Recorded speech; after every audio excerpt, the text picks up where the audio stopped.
ഈ breast milk എന്ന് പറയുന്നത് ശരിക്കും നാച്ചുറൽ ഒരു പെർഫെക്റ്റ് ഗിഫ്റ്റ് ആണ്.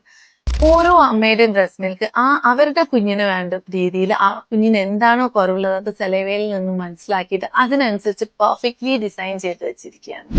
സോ ഓരോ ഫീഡ് ടു ഫീഡും അതിന്റെ കോമ്പോസിഷൻ മാറും. ഇപ്പം നമ്മൾ പുറത്ത് നല്ല ചൂടുള്ള സമയത്ത് സമ്മറിൽ ബ്രസ്റ്റ് മിൽക്ക് മോർ വാട്ടറി ആയിരിക്കും. കുഞ്ഞിനെ ഹൈഡ്രേറ്റ് ചെയ്യാനും നോറിഷ് ചെയ്യാനും breast milk more than enough ആയിരിക്കും. അതുപോലെ തന്നെ കുഞ്ഞ് സിക്കായിരിക്കുന്ന സമയമാണെങ്കിൽ ബ്രസ്റ്റ് മിൽക്കിന്റെ ഇമ്മ്യൂണൽ സിസ്റ്റം സ്ട്രോങ് ആവാൻ വേണ്ടിയിട്ട് ആൻറ്റിബോഡീസ് ആഡ് ചെയ്തിട്ടുണ്ടാവും.